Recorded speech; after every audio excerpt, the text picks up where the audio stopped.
Hello! You are sitting on some books right now. Actually, a huge pile of books. Let me just show you.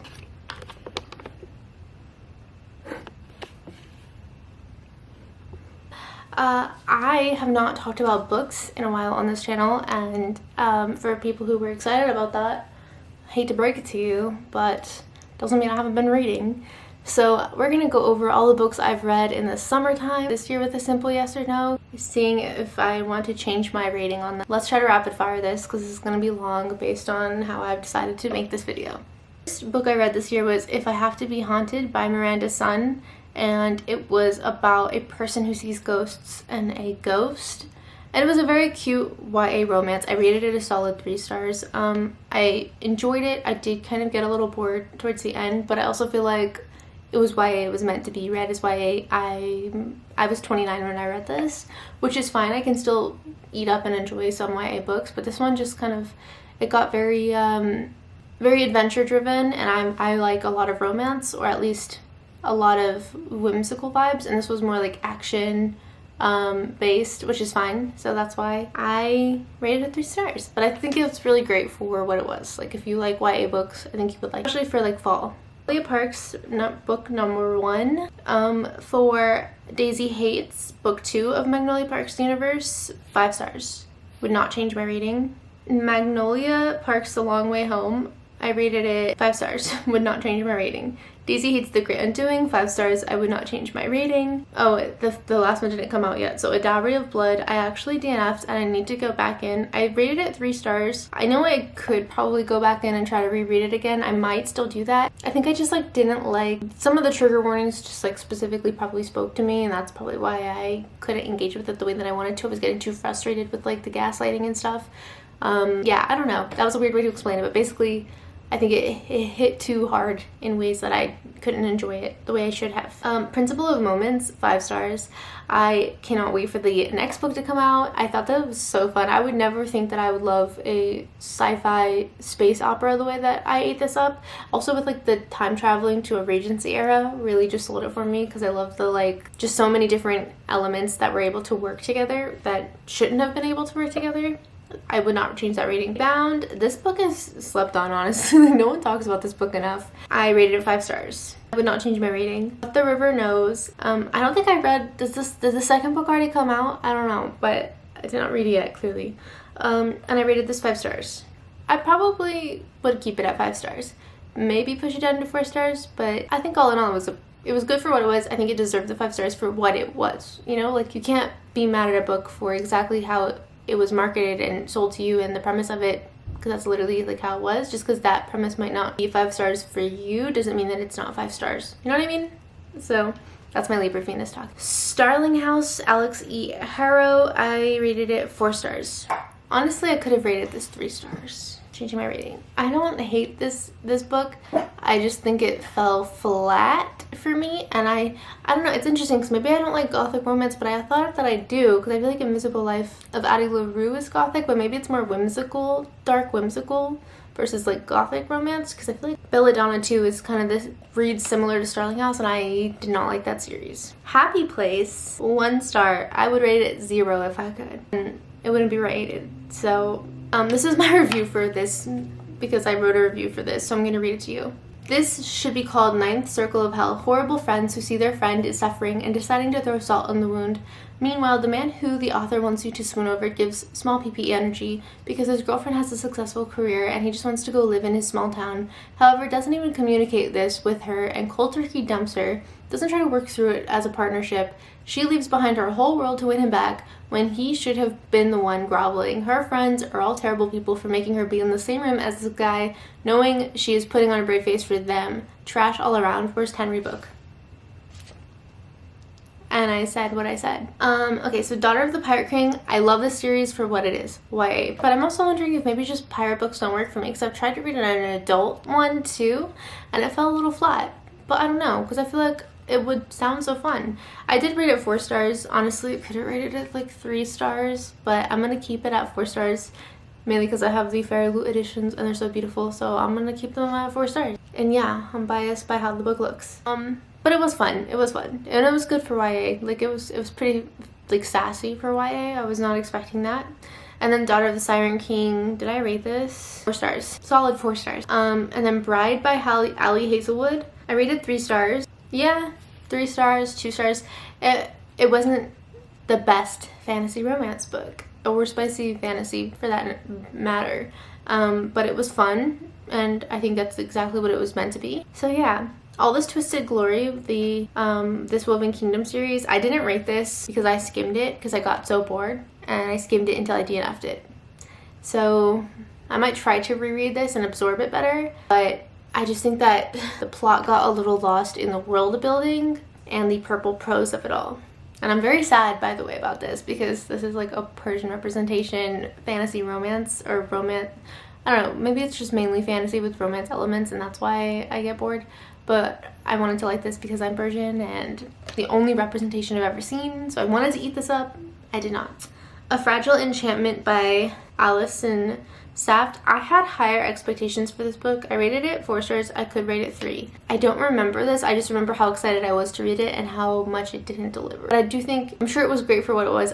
The fact that I can't remember much about it tells you everything that you need to know. So Magnolia Park's Into the Dark, Universe 5. I rated 4 stars. Honestly, I'm going to go back and rate it 3. I'm going to read the review because I wrote a review. Jessa Hastings wrote on IG that people who ship Julian and Magnolia are immature or typically a younger audience, and truthfully, although BJ and Magnolia were inevitable, the mature route would have been for Julian and Magnolia to have grown together and for BJ and Magnolia to meet up like the ending in 500 Days of Summer, making peace with how unhealthy they would have been. This seems more like the younger audience ending coming from someone older and married, but I still love BJ and I'm not upset that they were together at the end. I just will forever be a Julian hates girl. And then actually some people commented on it, and I never read these before. So Sharon said, me too, I love BJ, but I love Julian's character just as much, and I think I was heartbroken for him. I don't understand people who say Julian is this terrible person who doesn't deserve Magnolia. I think the largest stumbling block for a Julian-Magnolia pairing was that Magnolia didn't really understand his or the Hem's criminal side. What they really did could never live in the world. Maybe Julian will get a happy ever after in their last installment. And I said, I also am so ride or die for Magnolia, but her purposefully trying to dress up for Julian knowing BJ is her endgame just gave me the ick. Like, girl, leave this poor man alone. Haven't you done enough? Anyways, I should probably put spoiler on this review. And then someone said, I think she's just projecting. I've started to realize she likes to ruin every other character besides Magnolia and BJ. She didn't expect people to like Julian more than BJ, clearly. Yeah, I have a feeling she'll probably purposefully try to sabotage Julian if she ever tries to write about him. I don't know, I have beef with Jessica Hastings. One-sided beef. She doesn't even know I exist.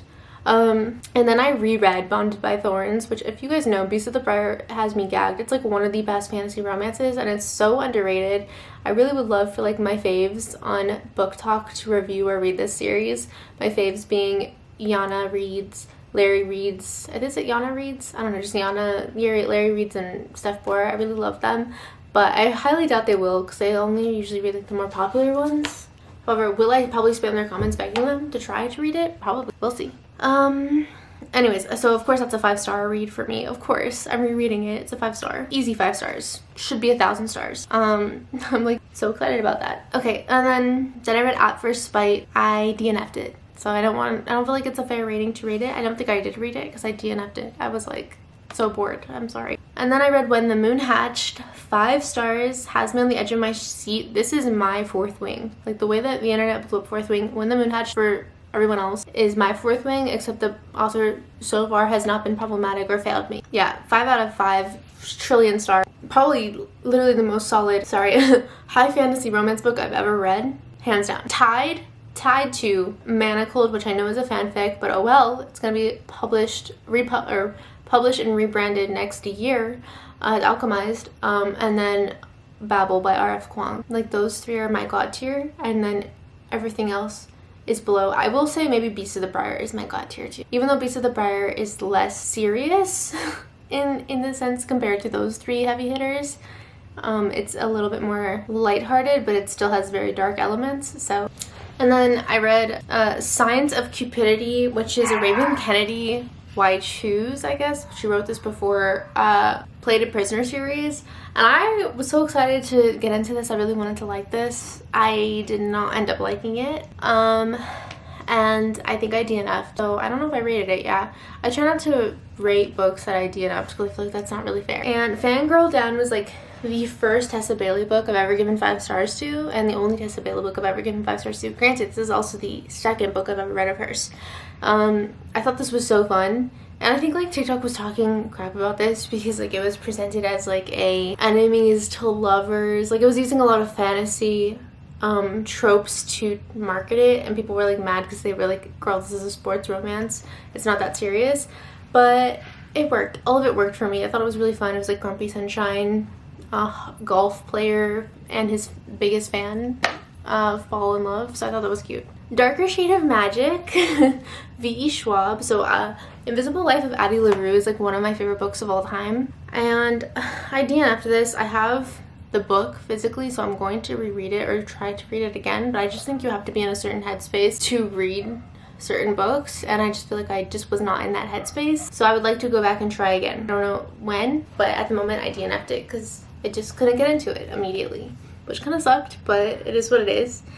A Fate Inked in Blood, I also DNF'd, but I read like a good portion of it to know that I just like did not like this book. I just couldn't get into this book.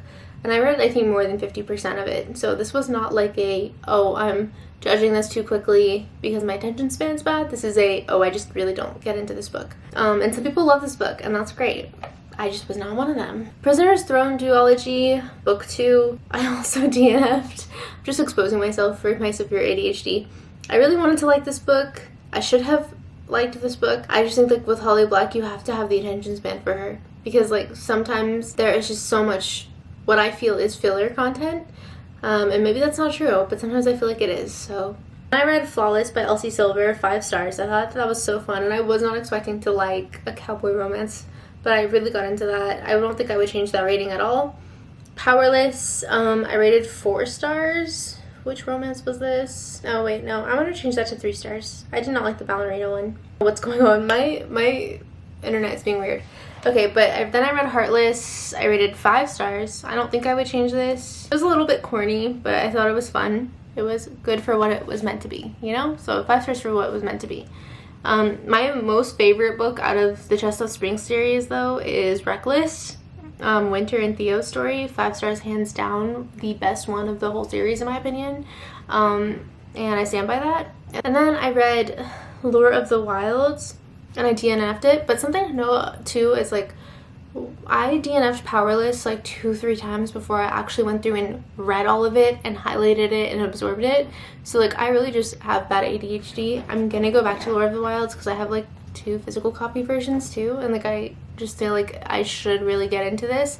I just think that one, it's YA romantasy, which is fine, but also like I think it was just like a very slow burn like romance build up, and I get very bored easily if there is not a subplot present, and it was not present while I was reading. So then I read Wild Love by Elsie Silver.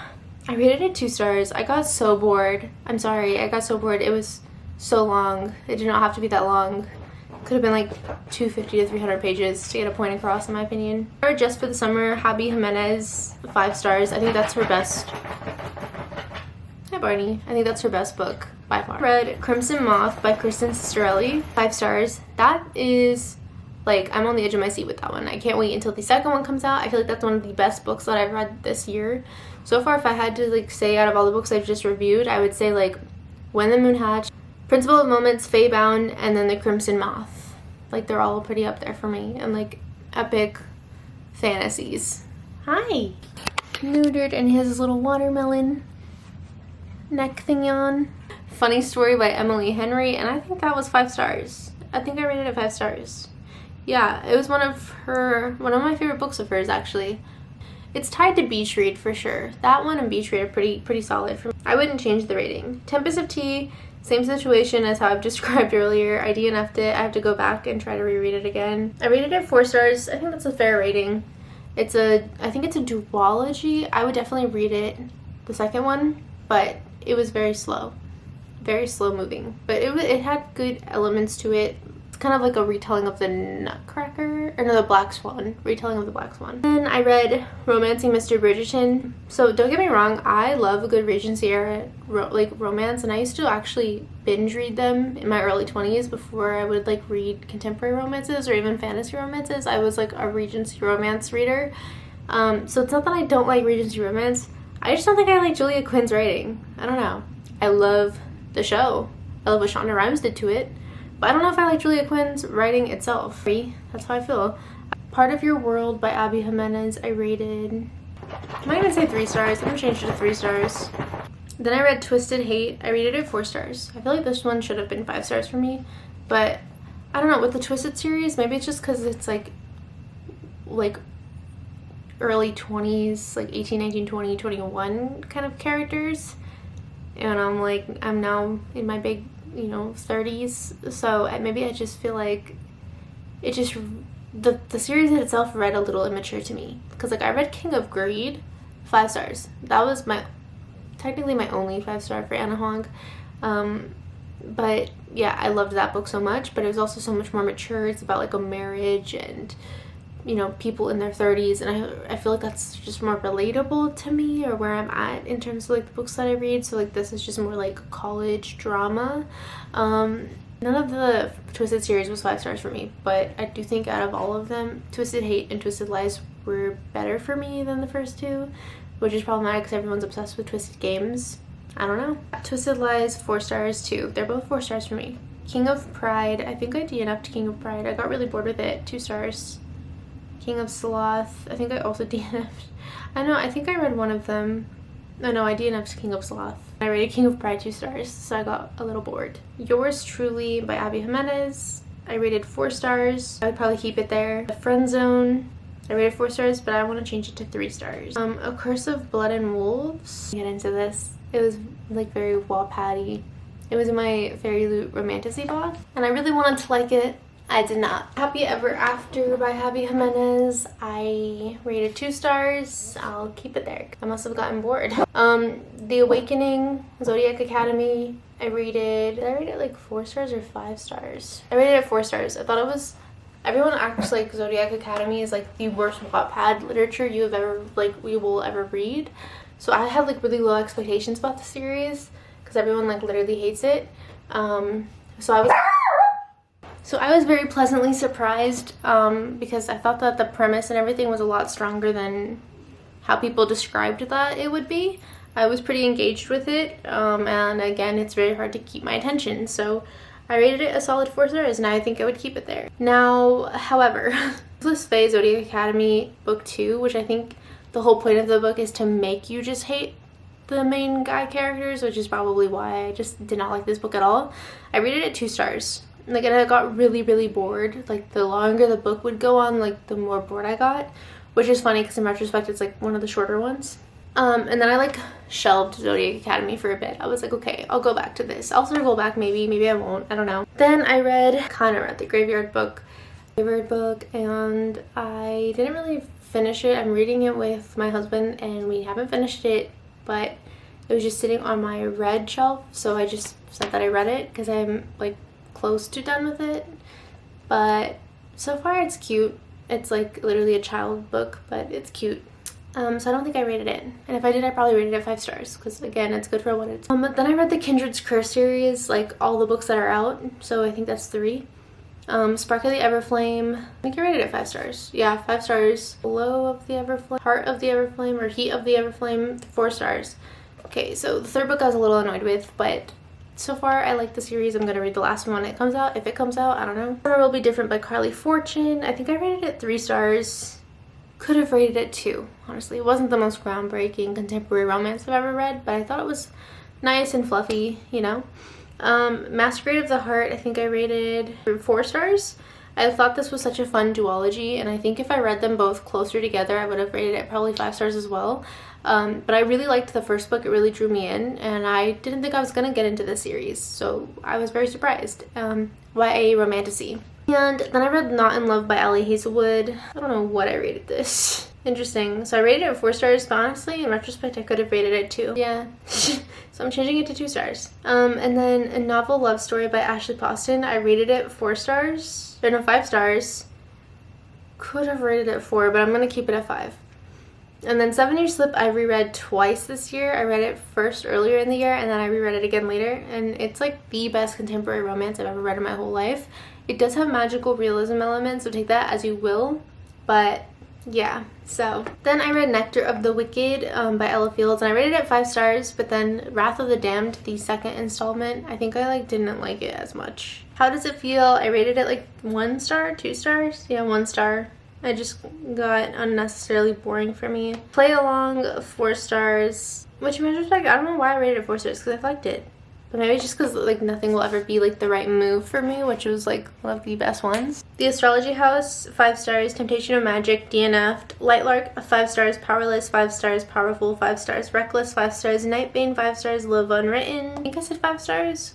Could have been 4 stars, but I'm gonna keep it at 5. The Au Pair Affair, DNF, did not like it, couldn't get into it. I read like 50% of it. Quicksilver, I read like 60% of it and then DNF'd, which is, I wasn't invested. Punk 57, 5 stars. This was actually a reread. 5 Brothers, 5 stars. Hideaway, Devil's Night, 5 stars. The Cursed, 1 star / DNF. Oh no, just a solid DNF. Kill Switch, 1 star, 2 stars, 1 star.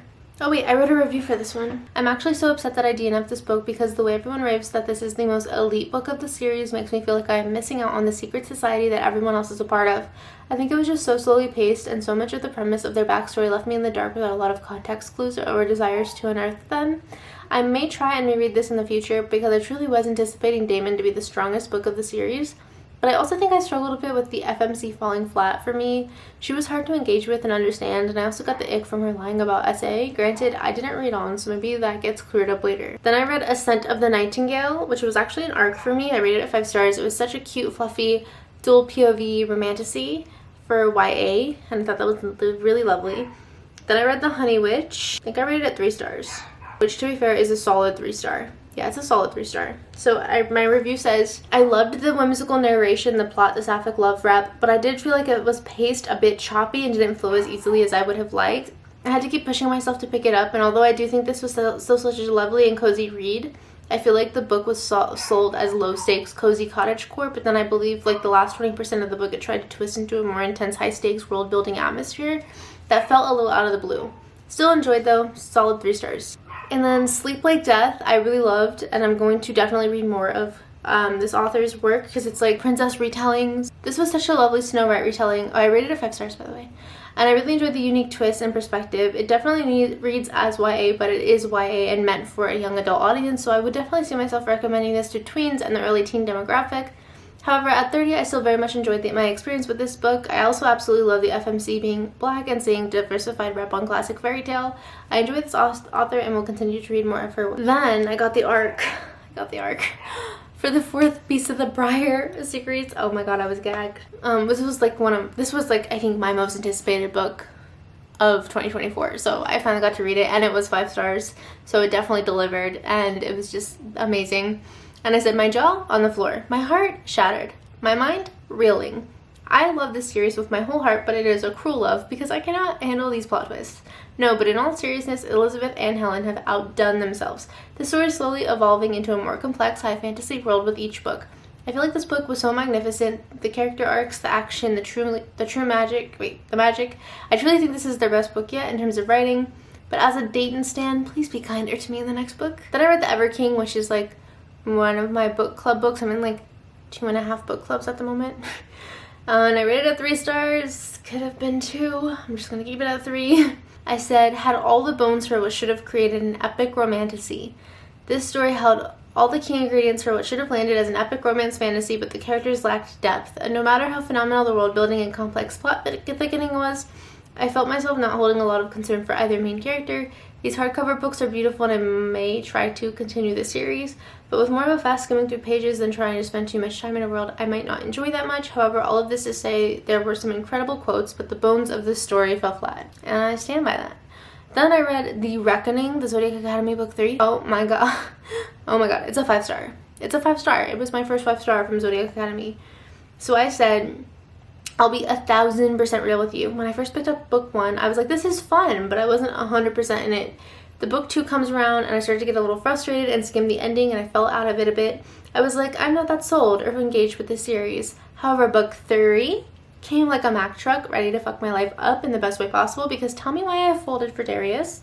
Also, was Darius named Darius in tribute to Tuxedo Mask? Or anyways, this series is going to have my whole heart, and I'm not even like 10% through the 4th book at the moment. Also, Orion and Darcy really grew on me. I think they are definitely a more mature relationship. My friends reply and say, I'm so happy you're loving these as much as I did. And then someone else said, yes, I need someone to love the series as much as me. Then I read Accidentally Summoned a Demon Boyfriend, and I rated it 5 stars. I have not reviewed it yet. I'm going to review it later. I'm going to try to do more book reviews. And then I finished Zodiac Academy number 4, another 5-star, with a lot of pain. And I fear it's only the beginning of the pain. And I say this knowing many spoilers that I shouldn't know already. But I'm psychotic and I will continue to read. I'm already on book 5. So yeah, that is all the books that I've rated and reviewed and read or didn't read in 2024. And it is now, what is the date? September 17th. So the next book review I do, when I do like a September wrap up next month or the beginning of October, I'm probably just going to preface it with, if you want to see the other books I've read, it will be in this video. Yeah, that way I can start doing monthly wrap ups again. Yeah, okay. So hopefully you like this series. Hopefully you like this video. If you read any of these books and have opinions about any of these books, please comment below and tell me what you think about them. If you haven't read any of these books and any of them sound remotely interesting or disinteresting to you based on this video, also comment below and tell me about them, because I love to just talk about books. So I will just be hanging out with you as long as you want to talk to me about books. So yeah, thank you, and I'll see you in my next video.